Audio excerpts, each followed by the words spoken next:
Okay, for the next demo, we're going to use Google Postman with APIC in a slightly more advanced way, not too much more.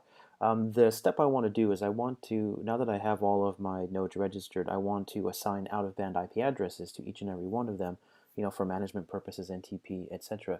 So I could, again, do that manually, or I could actually create a collection and using Postman, push all of that in microseconds. So this is where I'd like to introduce you to the API Inspector, because one of the questions you'll have if you're new to using the REST API is, I have no idea, again, what the address is to the object I want to manipulate, and I have no idea what the payload should look like, and I certainly don't, I'm not good at formatting JSON or XML, so can you please help me? So let's take a look at the API Inspector. It's like a sniffer for REST API calls. So in the upper right-hand corner, there's underneath your admin name is an option to choose Show API Inspector. And as you can see, that actually brings up this window, and things will pop up here. And in order to capture the step that we want to do, what we're going to do is we're going to do it in the GUI first manually one time. We're going to capture what that REST API call looks like, and then we're going to use it repeatedly in a slightly different way to push an IP address out to all of my individual nodes. So doing it for the first time, under Node Manage Addresses, and I'm going to right click and just do the first one manually. So for node 101, I'll go through that process very quick and put an IP address down and a default gateway. Done. Okay, so we've got that first one assigned. Now let's actually have a look at what happened in the API Inspector. So we go over here and we see that there's a whole bunch of stuff here. Kind of looks a little bit ugly. But what we can do is we can actually use the filter feature. So we know it was a post because we wrote data. So if we type post and we click the filter button, aha, now we can actually see what the post actually looked like. Now there's a couple of things here.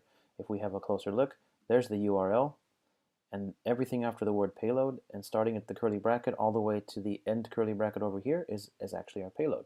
So we can actually take this information, like we'll take the URL here and we'll copy it, and we'll go over to Google Postman and we'll create a new task, post, and we'll paste this in. We probably want to remove the URL there, and then let's go to the body and click on raw, and let's go back to our API Inspector, and everything after the word payload, I'll just go ahead and copy the line and fix it in Postman. Go ahead and paste it there. I'll remove the word payload, and there we go. We've got our REST API call built. Now everything here is actually hard-coded, and that's not exactly what we want. We want to be a bit more clever because I have 5 nodes, and I don't want to have to copy and paste one by one for each node because that would actually take longer than doing it manually. So there's a tool within Postman called the runner tool.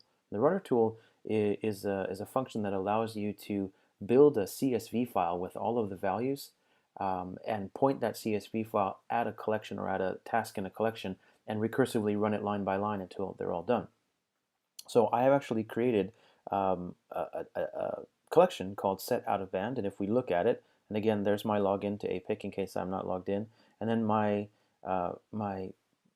call here is set up using the same thing with variables. So instead of, you can see I've got the variables that I know are existing in my environment, but what about these new variables that we see here? I've declared a couple of new ones, OOB-IP and node-num. Where do those go? So what I've done is I've created a CSV file here, and as you can see, the column names correspond to the variable names in Postman. So I've got node-num and out-of-band IP here, and I've filled in all of my values and I've saved it as a CSV file. And then what I've done here is exactly like I did in my environment. I just called out those variables. So if I go back to ACI, let's go ahead and delete that just to prove the point. I'm going to go ahead and click in my set out of band IP address. If I click on the arrow, I can actually say run. Now this brings up the runner window. You can see at the top it says collection runner. I've got my proper collection selected, and I have to choose the file. So if I select my CSV file, and I can actually preview the data, and as you can see there's 5 iterations. This column was kind of an invisible column that the tool uses to show you the count of lines. So 5 iterations, so I'm going to set that iteration value to 5. And then I'm going to go ahead and say Start Test. And when I click there, again, it's exactly what I wanted. In 373 milliseconds, I've logged in and I've actually set the out-of-band IP address.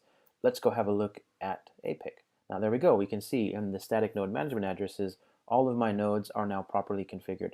Now again, 5 devices, not impressive. 200 devices, now we're talking.